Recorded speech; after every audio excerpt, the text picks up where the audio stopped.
Tu es dans un avion en altitude de croisière à destination d'un pays exotique où tu vas passer des vacances très attendues. Mais les urgences peuvent survenir n'importe où, n'importe quand. Mettons que l'avion dans lequel tu voles a un trou dans son fuselage. Tant qu'il est vraiment petit, pas d'inquiétude, ce n'est clairement pas suffisant pour perturber le système de pressurisation. Mais si une fenêtre se détache accidentellement, c'est un problème beaucoup plus sérieux.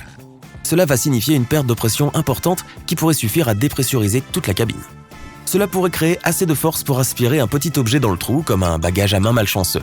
Les fenêtres de l'avion sont rondes pour que la pression de l'air soit répartie uniformément. Si elles étaient carrées, les courants d'air seraient capables de trouver un point faible, et elles se fissureraient plus facilement. La perte de pression peut conduire à quelque chose de bien plus grave, à savoir un incendie en vol. Ce n'est d'ailleurs pas la seule cause possible de déclenchement d'un incendie. Un problème de moteur ou une baisse de pression du carburant peuvent aussi en être la cause.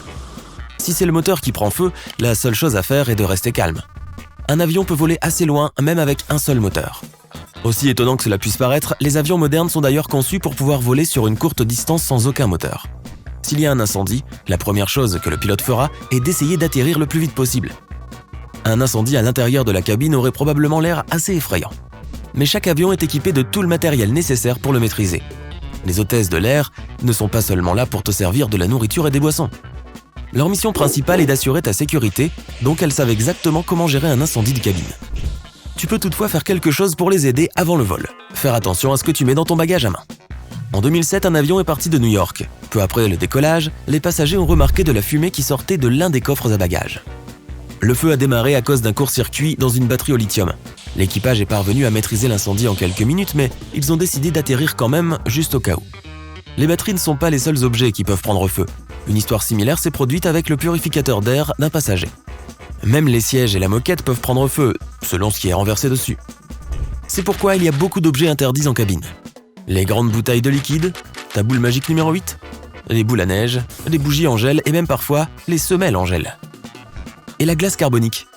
Tu as envie de faire de la glace maison à 10 000 mètres d'altitude? Réfléchis bien, c'est très dangereux. La glace carbonique est inflammable, donc tu ne peux pas exactement en mettre dans un Tupperware et l'emmener en voyage. Tu peux apporter environ 2 kg de glace carbonique avec toi, mais tu auras besoin d'une autorisation spéciale de la compagnie aérienne. Certaines compagnies aériennes n'autorisent pas les pilotes à porter la barbe. Les poils du visage peuvent gêner l'installation correcte de leur masque à oxygène, c'est donc surtout une question de sécurité. Les masques à oxygène des passagers tombent automatiquement en cas de changement de pression de l'air. L'air à l'intérieur de la cabine est pressurisé, ce qui te permet de respirer normalement. Si quelque chose survient, qui change la pression soudainement, plusieurs choses se produisent. D'abord, les masques tombent. Ensuite, le pilote redescend rapidement et en toute sécurité à une altitude plus basse. Troisièmement, le pilote t'informe que tu peux enlever ton masque en toute sécurité. Les masques ne contiennent de l'oxygène que pour quelques minutes. Il suffit que le pilote descende à une altitude plus respirable, ainsi tu ne le porteras pas pendant tout le reste du vol. Les traces blanches que les avions laissent derrière eux dans le ciel sont du dioxyde de carbone et de l'eau condensée. Ce liquide est libéré lors de la combustion du carburant. Il s'agit de vapeur d'eau chaude légèrement polluée, un peu comme si on respirait dans l'air froid de l'hiver. Si haut dans le ciel, l'air est toujours froid et glacial, quelle que soit la saison. La foudre n'est pas aussi dangereuse pour les avions qu'on pourrait le penser. Si un éclair frappe un avion, les passagers ne seront pas électrocutés ou quoi que ce soit d'autre. La carlingue est recouverte d'un revêtement en aluminium qui conduit le courant électrique et ne le laisse pas entrer. Ce dispositif de protection est testé à l'aide d'un simulateur de foudre. Pendant les vols de nuit, les lumières s'éteignent pour deux raisons. La première est de pouvoir s'endormir et l'autre est de faire en sorte que tout le monde s'habitue à l'obscurité en cas d'évacuation. On pourrait te demander de lever le store de ton hublot pour que les hôtesses de l'air puissent voir ce qui se passe dehors et choisir le meilleur côté pour l'évacuation. Il est assez courant de se sentir plus émotif dans un avion. Tu peux pleurer en regardant un film triste ou rire d'une comédie stupide. Notre organisme subit un certain stress et prend tout au sérieux à cause du faible niveau d'oxygène. Tu es assis dans un espace fermé à haute altitude, très loin de chez toi. Ton subconscient peut se sentir en danger et réagit donc en exacerbant tes émotions. Ne sois pas non plus surpris si tu commences à avoir des envies bizarres là-haut.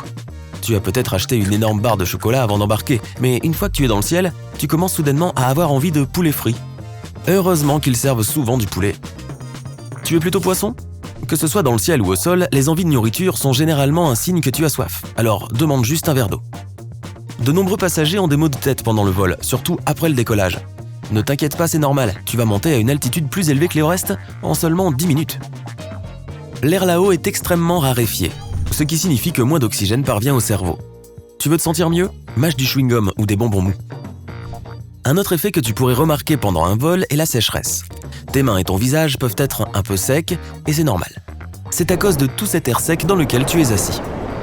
L'air de la cabine est filtré à fond, ce qui lui résulte en cette sensation si particulière d'air d'avion. Reste hydraté et emporte une bonne crème hydratante avec toi. Tu pourrais aussi avoir l'impression de t'enrhumer. Ton nez pourrait être congestionné, ta gorge pourrait commencer à te chatouiller, tu pourrais te mettre à éternuer, tousser. Tu connais la chanson.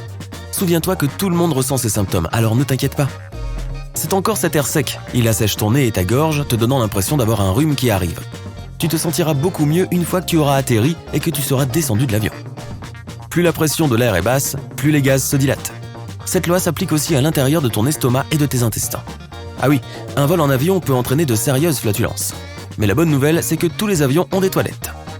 D'ailleurs, si tu dois aller aux toilettes, ne t'imagine pas que personne ne peut te déranger là-dedans. La porte des toilettes peut toujours être ouverte de l'extérieur. L'équipage de cabine doit pouvoir entrer si tu as besoin d'aide, même si c'est un peu gênant. Ta vision nocturne peut aussi te sembler un peu faussée. Tes yeux ont besoin d'air frais et humide pour bien fonctionner.